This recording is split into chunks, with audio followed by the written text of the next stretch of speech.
Prime Minister Benjamin Netanyahu has reminded East Africans about the much talked about hostage rescue mission in Uganda in 1976 in which his brother was killed. When Operation Thunderbolt happened on the 4th of July 1976 in Entebbe, Uganda, Kenya's involvement was a heavily guarded secret. It remained so for decades, especially for the 18 GSU commandos who played an important role helping the Israeli commandos and hostages on transit through JKIA. KTN's Dorcas Wangira sat down with one of those commanders. Here's the story of Elijah Gashiri Kabubu. 4th July 1976 in Entebbe, Uganda. The most important 90 minutes of history were played out in the Operation Thunderbolt. 102 hostages were rescued.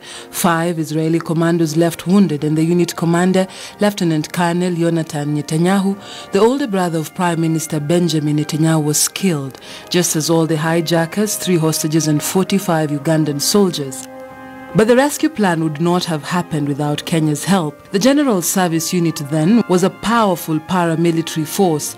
1st July 1976, under the police commandant Ben Gethi, 18 GSU commandos were selected, the best and most disciplined shooters. Elijah Gishori Kabubu, Corporal number 28242, was in the GSU Company 16th Platoon, drafted 2 years earlier. They were trained extensively in practice house shooting. We never knew what we were being selected for. It was only 2 people who knew about the operation, Jomo Kenyatta and Ben Gethi. At the Blues Mackenzie. On the 4th of July, armed with 4 guns, 2 pistols, an AK-47 and rocket propellers, they kept vigil waiting for the planes that would follow Israeli aircraft that had previously landed ferrying doctors. At around midnight, more planes came from Entebbe ferrying the commandos and the rescued hostages. The planes were refueled, the injured treated. The GSU secured the airport. For every 1 plane, there were 3 GSU officers to cordon it off. At the same time, another Israeli plane cast light above the secret mission. Kabubu was in charge of transporting 5 wounded Israeli commandos and hostages from the AC Hercules 130 plane to the passenger plane with doctors. The operation, we finished about 1.5 or 2 hours, and all the soldiers of Israel came out. They were cheering, 18 of us. And we were told, whatever you have seen or you have heard, the highest government secret, because you have done a good job, you shall be rewarded, which we have never seen even today, even this minute. In 1978, Jomo Kenyatta decided that selected GSU commandos would be trained in Israel to handle growing global security threats. Kabubu was chosen, but when he returned as a bomb and gun expert, Kenyatta died. And then he was assigned to the Presidential Escort Service, guarding President Moi, his deputy Mwai Kibaki, and the Attorney General Charles Njonjo. Later, he was appointed as a bodyguard to Ben Gethi.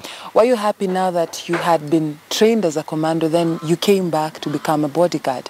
No. We had feared him because he was strictly of security.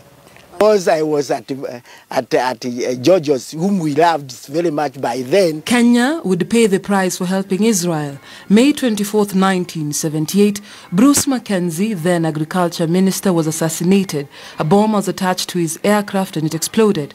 The Norfolk Hotel, owned by a prominent member of the Jewish community, was bombed on the 31st December 1980. GSU was a paramilitary, and if they are well equipped, they were equipped before they could be a very good. Detained in Naivasha 1995 for a month over the Mwakenya saga, he feared that his expertise in guns inspired a fear in powerful circles. He resigned from the force in 1996.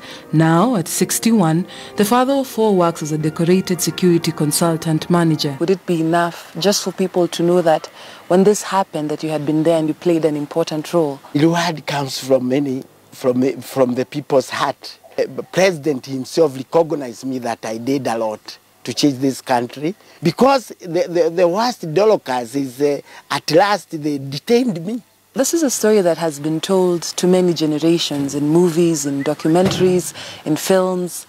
And the Kenyan part has been left out, and not so many people know about it. Been secret all those years, 40 years. Nature now have realized that, and even Uganda, that's why he's here, to make that Uganda to realize they were not attacked because of Ugandans. They were attacked because of the bad leadership, which could put them in more problem. Dorcas Wangira, KTN News, Nairobi.